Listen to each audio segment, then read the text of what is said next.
My mind is still musing over Memorial Day stories. Got to speak to a dear friend yesterday who fought in a very heated battle in Vietnam. Yesterday was a very tough time for him as he rehearsed that battle. For us, we think of these things in general terms. Not for him. It's names, faces. His heart is entwined with these folks.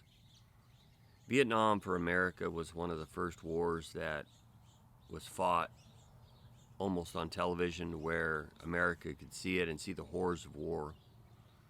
But that wasn't the first time that the citizens of the United States had seen war. There's a term that is very, very famous, and it is the term war is hell. Most people don't know where that term comes from. But there was a general, part of the Union Army, and his name was William Tecumseh Sherman. He was, by some, thought as somewhat crazy, others as a genius. But right after Lincoln's re-election, you see that Lincoln and Ulysses S. Grant sends Sherman down to Georgia with the intent of completely disrupting the supply lines to choke off all that's coming up to the military. And so Sherman, along with about 62,000 soldiers, head down to Georgia with that intent, and they plan to destroy everything in their path. The term total war was developed. He intended to bring war to the civilians. The newspapers had reporting that the Confederates were advancing. That was not true. And he wanted the people to know the condition they truly were in. When he went down there, he had no supplies himself, even though he intended to choke off the supply lines. And so what they would do is they would go in and they would forage. His men were instructed to just get the necessities. They did far more than that. The people began to know, really, what kind of devastation they were involved in. In fact, one individual from Georgia said that hell had laid her egg and it had hatched right here. Another one said that these individuals rushed in like demons. And so even though his men would march off and they would sing religious songs, that's not at all the way the people of Atlanta, all the way to Savannah, saw it. It was complete and utter destruction. Chaos had ensued. It was horrific. The people felt the pain of war, and they embraced the idea that war was hell.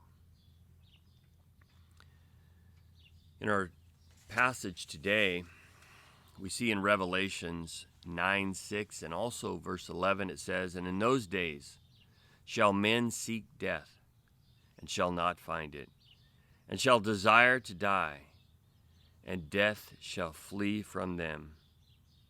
And they had a king over them, which was the angel of the bottomless pit, whose name in the Hebrew tongue was Abaddon, and in the Greek tongue his name was Apollyon." You see in this passage here, this idea of war, death, and destruction, and really who's behind it all, becomes extremely evident, to the point that people have no desire to live whatsoever. The title of the devotional is "Hell is Loose on Earth." You see, for a child of God, the idea is to push back and understand that we are in spiritual warfare, push back the enemy. In fact, it's almost to bang and rattle on the gates of hell to where the devil knows he's a loser and that we have victory. But you see at this point, in this progression, it's as if children of God have almost given up. I've mentioned that Sherman was playing a bit of psychological warfare. And that is what the enemy does. It says he roars like a lion, and that strikes fear in the hearts of men and women. In the condition that we're in right now, there's a lot of psychological warfare going on. And I'm not exaggerating. This is not hyperbole. I had an individual ask me, he said, "Pastor, is this the great falling away that we read about?" See many that are just complacent about their Christianity. They're not eager to want to come together and worship again. Even though the numbers in our city is 0, they're still fearful. I want you to sit and contemplate what it means really to be a soldier of the Lord Jesus Christ, what it means to live during this time period, what it means that souls are marching into eternity and their destiny is going to be sealed forever. Where are they heading? Do they have the truth?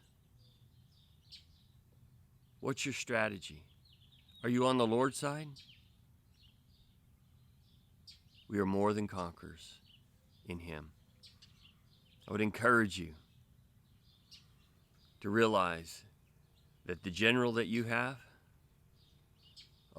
he's going to come on that white stallion. And he won't even have to do anything but speak a word.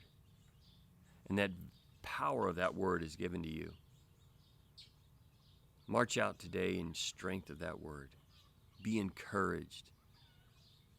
Share Christ with those around you. Ask the Lord to give you opportunity to be a witness for Him. And for those that have fought in our military, thank you. For those of you that have lost loved ones and have suffered through that time period, thank you. May God bless you. Have a wonderful Tuesday.